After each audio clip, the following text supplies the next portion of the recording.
Welcome to Pakistani real reaction. तो कैसे हैं आप सब? उम्मीद है आप सब बढ़िया होंगे और मजे में होंगे। मेरा नाम है मुदस्सिर, मैं हूं मुबश्शिर। सुबह आज की वीडियो काफ़ी ज़्यादा इंटरेस्टिंग होने लगी है, बहुत ज़्यादा ये वीडियो रिक्वेस्टेड भी है। तो वीडियो का सीधा टाइटल पर आते हैं, वो है महाभारत से जो मैंने सीखा, मनोज मुंतशिर लाइव। मतलब मनोज मुंतशिर की ये वीडियो है, काफ़ी ज़्यादा इस वीडियो के हमें रिक्वेस्ट आ रही थी। तो वीडियो का मतलब टाइटल महाभारत से उन्होंने क्या सीखा, तो काफ़ी ज़्यादा इंटरेस्टिंग वीडियो होने लगी है। देखते हैं भाई क्या सीखा उन्होंने, शायद हमें भी कुछ सीख मिले इस वीडियो से। तो ओरिजिनल वीडियो का लिंक मिल जाएगा डिस्क्रिप्शन में। ओरिजिनल क्रिएटर को सब्सक्राइब करना मत भूलिएगा। तो काउंट करते हैं 3, 2, 1 एंड स्टार्ट। बहुत औसम बनने हैं यार, बहुत कमाल के बन रहे हैं। उनकी हमने 2 वीडियो देखी हैं, उसमें छू लिया इन्होंने दिल।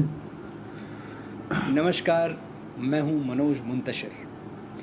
पिछले दिनों मैंने अपने YouTube चैनल पर हल्दी घाटी का पाठ किया तो आप में से कई लोगों ने मेरी पीठ थपथपाई, मुझे शाबाशी दी। लेकिन कुछ ऐसे भी साथी थे जो मेरी इस पहल से नाराज़ हो गए।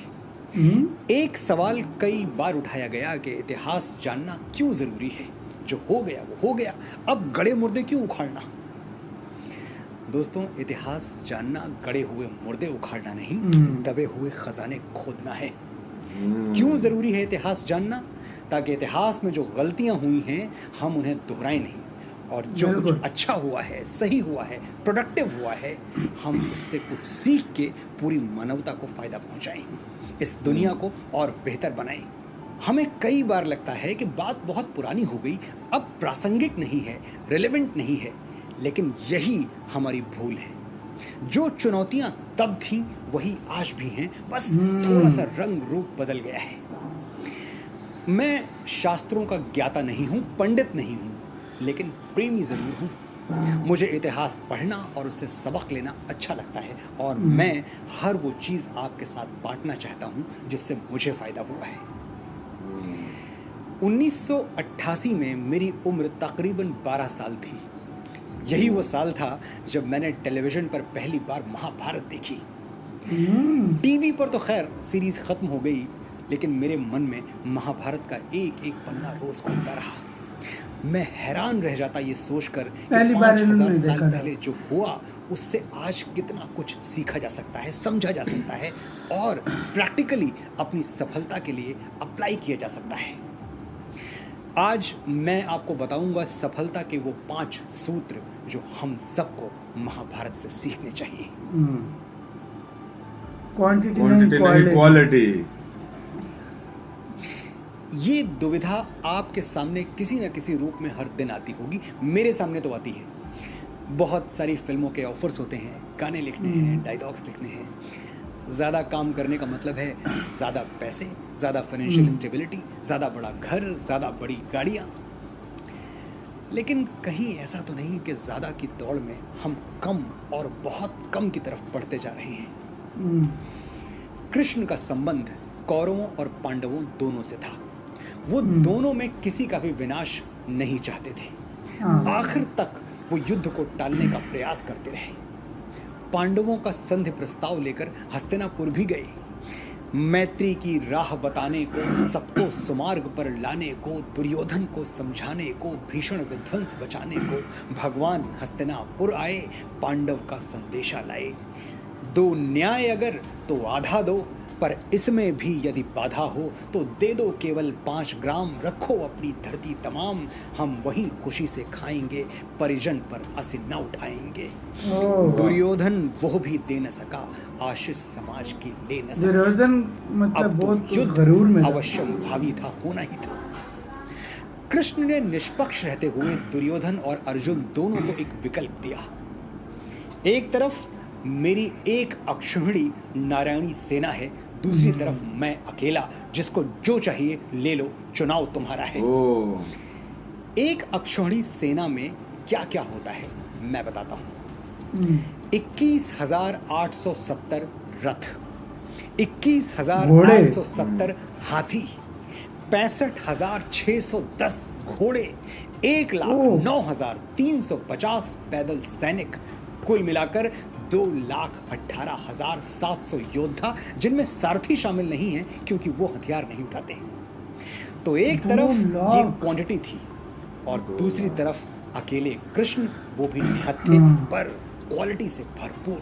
मतलब ये वॉर नहीं दुर्योधन करेंगे, ने क्वांटिटी इन्होंने चुनी, बोला था। नारायणी सेना, अर्जुन ने क्वालिटी, अकेले वाह। कृष्ण। और युद्ध इन्हीं की का वजह परिणाम से क्या युद्ध हुआ, जीते। आप सब जानते हैं।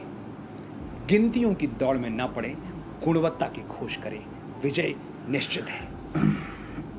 जिस तरह आज चाइना करता है समय के सारा साथ कुछ, बदल जाए। हाँ, क्वालिटी नहीं होती और शकुनी के फेंके दूसरा हुए पॉइंट बांसुरी समय के साथ बदल जाए। पांडवों को हाँ। द्यूत क्रीड़ा यानी जुए में हरा दिया और उन्हें 12 साल का वनवास और 1 साल का अज्ञातवास लेना पड़ा। शर्त ये थी कि अगर अज्ञातवास के 1 साल में पांडवों में से कोई भी पहचान लिया गया तो 12 साल का एक और वनवास फिर से शुरू हो जाएगा। मतलब अज्ञातवास पहचान की लिया गया परिस्थिति तो। कितनी कठिन थी, आप अंदाजा लगा सकते हैं। हर हाल में छुपना ही था और छुपने वाले भी कौन, जो हजारों लाखों करोड़ों में पहचान लिए जाएं। पांडुपुत्र, हस्तिनापुर के राजकुमार, एक दुनिया का सबसे बड़ा धनुर्धर, दूसरा इतना बलवान कि पर्वत को बगल में दबा ले तो वो कड़कड़ा के चटक जाए।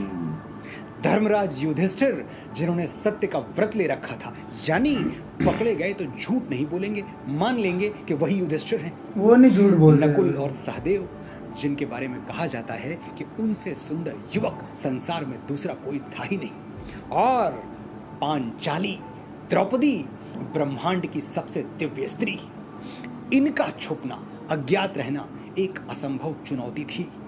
लेकिन इस चुनौती से घबराकर इस पर आंसू बहाने की जगह पांडवों ने तय किया कि समय बदला है तो हम भी बदल जाएंगे। वो राजा विराट के यहां जा पहुंचे छुपने के लिए। अर्जुन जैसा वीर पुरुष, गांडीवधारी, एक नपुंसक वृहन्नला का रूप धर के राजा की बेटी उत्तरा को नृत्य सिखाने लगा।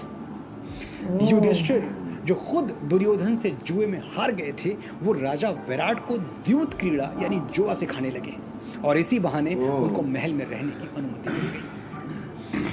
भीम, महाबली भीम, जिनका भोजन सैकड़ों रसोइये मिल के बनाते थे, वो खुद रसोइया बन गए। और द्रौपदी, जिनके आगे पीछे दासियों की सेना चलती थी, वो स्वयं दासी बनकर रानी सुदेशना की सेवा करने लगी। मतलब यार जब देखो ना समय कैसे की आंधी उल्टी चल रही हो तो उसकी तरफ पीठ कर लेने में ही भलाई है। जब आंधी गुजर जाएगी फिर अपना जौहर दिखाएंगे, फिर गांडी उठाएंगे। वक्त अच्छा है तो मखमल पे कदम रखते हैं, वरना अंगारों पे चलने का भी दम रखते हैं। वाह, संबंध मजबूत तो हम मजबूत। कामयाबी के लिए नेटवर्किंग जरूरी है। आप कितने भी सक्षम हो, आपको दूसरों की जरूरत पड़ने ही वाली है। इसलिए अच्छा होगा कि संबंध जोड़ते चलें, बिना ये सोचे कि इस रिश्ते का आज आपको कोई फायदा होगा या नहीं। कल पर नजर रखें, दूरदृष्टि। कौरवों से लड़ने के लिए पांडवों के पास कुछ नहीं था, न सेना, न हथियार, न राज्य, लेकिन संबंध थे जो उन्होंने अलग अलग समय पर जोड़ रखे थे। द्रौपदी से ब्याह किया तो उनके पिता पांचाल नरेश संबंधी बन गए। अर्जुन ने कृष्ण की बहन सुभद्रा से विवाह किया तो कृष्ण की राजधानी द्वारिका भी कूटनीतिक रूप से पांडवों के सहयोग में उतर आई। अर्जुन ने अपने बेटे अभिमन्यु का विवाह उत्तरा से किया, जो मत्स्य राज्य की राजकुमारी हुआ करती थी। कुरुक्षेत्र में मत्स्य सेनाएं पांडवों की ओर से लड़ी। पांडवों ने तमाम बाधाओं के बावजूद अगर कुरुक्षेत्र का रण जीता तो इन्हीं संबंधों के बल पर। सीखने वाली बात यह है कि जितने ज्यादा आपके दोस्त होंगे, सफलता की संभावनाएं उतनी ही ज्यादा बढ़ जाएंगी। जितने दोस्त होंगे, ये बात है, आज की भी यही चल रहा है। अपडेटेड रहे। अभिमन्यु, अर्जुन का पुत्र, महापराक्रमी, जन्मजात योद्धा। अर्जुन ने तो फिर भी रण कौशल गुरुओं से सीखा था। अभिमन्यु तो जन्म से ही रण विद्या में दक्ष था। कहते हैं उसने मां के पेट में ही चक्रव्यूह तोड़ने की विद्या सीख ली थी। सच में? लेकिन गलती क्या हुई, उसने अपनी विद्या को कभी अपडेट नहीं किया। अब जितना सीखा था उसी पे रुक गया। शिक्षा जाना सीख के था अंदर, वापस जाने वक्त परिणाम, उसकी मांस हो गई थी, वो शत्रु का तो वो नहीं सीख चक्रव्यूह सका तोड़कर उसमें प्रवेश तो कर गया, लेकिन जीवित वापस नहीं लौट पाया, क्योंकि मतलब उसके बाद नहीं वापस सीखा। लौटने का पाठ कभी पढ़ा ही नहीं। अर्जुन कुमार की कथा किंतु अब तक भी हृदय हिलाती है, सभ्यता नाम लेकर उसका अब भी रोती पछताती है। संभावनाओं से भरा हुआ एक तेजस्वी युवक जिसका भविष्य नक्षत्रों की तरह उज्जवल था, वो अकाल मृत्यु के अंधकार में खो गया 16 के सिर्फ इसलिए साल के कि थे, उसकी जानकारी 14 साल के अधूरी रह गई थी। अभिमन्यु की तरह रणभूमि में प्रवेश भी करना है और अर्जुन की तरह विजयी होकर वापस भी लौटना है, तो अपने आप को हमेशा अपडेटेड रखें। बने लालची नहीं, मतलब महाक, ये बड़ा मुश्किल लफ्ज़ है। बहुत बड़े आदमी बनना चाहते हैं, बहुत पैसा कमाना चाहते हैं, लालची ना बने, नाम और शोहरत पाना चाहते हैं, ये महत्वाकांक्षा है। लेकिन ये सब अगर आप किसी का अधिकार छीन के, किसी का हक मार के करना चाहते हैं, तो वो लालच है। महत्वाकांक्षा जितनी अच्छी चीज है, लालच उतनी बुरी चीज। दुर्योधन चक्रवर्ती सम्राट बनना चाहता था, उसकी महत्वाकांक्षा थी कि सिर्फ हस्तिनापुर ही नहीं 10 दिशाओं में उसका राज हो। लेकिन उसे लालच का अभिशाप डस गया।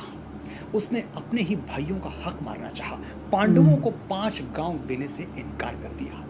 5 गांव खाली मांगे थे उन्होंने, कर्म वो भी नहीं दे रहे, बिगाड़ दिया। और फिर क्या हुआ? हस्तिनापुर का वो राजा जो जमीन पर पांव नहीं रखता था, कुरुक्षेत्र की धूल में लौटते हुए मर गया। अपनी एम्बिशंस को कभी ग्रीड में ना बदलने दें। ध्यान रखें कि आपकी महत्वाकांक्षा कभी कभी लालच ना बनने पाए। ये थे वो लेसन्स, वो पाठ, वो सबक जो मैंने महाभारत से सीखे और अपनी जिंदगी में अप्लाई किए। अगर आपको लगता है कि ये इनसाइट्स आपके काम आई, तो कमेंट सेक्शन में लिखें। मैं आगे भी इसी के साथ हो यार ये वीडियो खत्म। तो भाई लोग सीरियसली लाइफ चेंजिंग ये वर्ड्स थे, और इन्होंने जो बोला वाकई इनसे सीख लेनी चाहिए, क्योंकि ये ऐसे 5 पॉइंट्स इन्होंने रखे ना आगे। देखो, इन्होंने सिर्फ महाभारत के बारे में भी बताया कि किस तरह, और अपनी लाइफ में भी इन्होंने बताया कि इसको आप कैसे, इसको मतलब क्वांटिटी नहीं क्वालिटी। आज चाइना के पास क्वांटिटी के इंडिया के पास क्वालिटी है, तो आप ये एक अंदाजा लगा सकते हैं। अपडेटेड रहे, मतलब हर चीज को अपडेट फौरन कर ले। नोकिया ने खुद को अपडेट नहीं किया, कहाँ है आज? खत्म नोकिया एक टाइम पे सबसे ज्यादा भाई, मतलब हमारे सामने पूरी दुनिया इस चीज से देखा जाए तो हमारे सामने मिसालें यार, ये चीजें हमारी दुनिया में हमारी आंखों के सामने हो रही होती है। सिर्फ हमें सोचना चाहिए कि ये क्या चीज है, क्या और मनोज मुंतशिर वाकई एक यार जेम है, ये हीरा है बंदा यार, ये जिस तरीके से समझाता है ना भाई, और जिस तरह उन्होंने बताया कि लालच ना करें, मतलब जिस तरह महाभारत के बारे में भी उन्होंने बताया, लालच मतलब किसी का हक ना मारें। देखें, खुद अपने दम पे किया हुआ बहुत कुछ होता है, लेकिन अगर आप जब किसी का हक मारोगे ना, उसका इतना बड़ा वो है ना, दुनिया में निकल जाएगा, और वो दुनिया में आपसे निकल जाएगा। तो आपको पता ये काम बिल्कुल ना करें कभी भी। लालच अपने काम से काम अपना जितना चाहिए अपने बारे में, और समय के साथ बदल जाना। अगर आपका वक्त बुरा चल रहा हो, तो आपको उसको बुरे वक्त के साथ डाल देना चाहिए। बेशक आप अमीर हैं, बेशक आप, अगर आप पे गरीबी आई है तो आप उसमें भी शुक्र अदा करें, मतलब कि कोई नहीं, ये भी टाइम में गुजर जाएगा। अमीरी का टाइम था तो गरीबी का भी देख लेंगे, गरीबी के बाद फिर अमीरी आ जाएगी, बिल्कुल, तो वो भी हो जाता है भाई। बिल्कुल, क्योंकि कोई एक बादशाह था ना, तो उसको मैंने ये पढ़ा था कि एक बादशाह था, किंग था, उसको किसी ने बोला है कि अपने वजीर को बोला है कि मुझे एक ऐसा लफ्ज लिख कर दो जिसको मैं देख कर रोऊं भी और हंसूं भी। उसने लिख कर दिया है, ये वक्त भी गुजर जाएगा। ठीक है, मतलब इसका मतलब यह है कि ये तुम हंस रहे हो तो ये हंसने वाला वक्त गुजर जाएगा, इसका पता नहीं चले जाएगा। और अगर मुश्किल में हो तो तब भी ये वक्त गुजर जाएगा ना, मतलब हंसी खुशी का उसने जो है इस तरह कर दिया। तो यार ये वाली चीजें, और मनोज मुंतशिर ने जिस तरीके से बोला, और वाकई महाभारत के बारे में, महाभारत से जो पार्ट ले सकते हैं, हर कोई ले सकता है। कहते हैं हर चीज में कुछ ना कुछ एक लेसन हमारे लिए छुपा होता है, और जो इन्होंने सीखा है बहुत औसम बात, बहुत कमाल का, बहुत कमाल का उन्होंने सच में, मतलब शुरू से लेकर आखिर तक। और महाभारत को सच में इन्होंने जो थोड़ी सी देर में सही डिटेल से डिटेल समझा से दिया समझा मतलब दिया। किस तरह हुआ था। और देखो हाँ। 6,000 साल पहले और किस 5,000 तरह साल और पहले। उसको किस तरह लेकर आगे चलना है वो दुनिया में फिट बैठता है सच में। सही बात है। सो गाइस आपका इसके बारे में क्या कहना है कमेंट सेक्शन में बताओ। जरूर अगर बताइए। वीडियो इन्फॉर्मेटिव लगी है तो लाइक करो। तो इधर वीडियो खत्म करते हैं। अपना बहुत बहुत ज्यादा ख्याल रखना। तो यार बाय।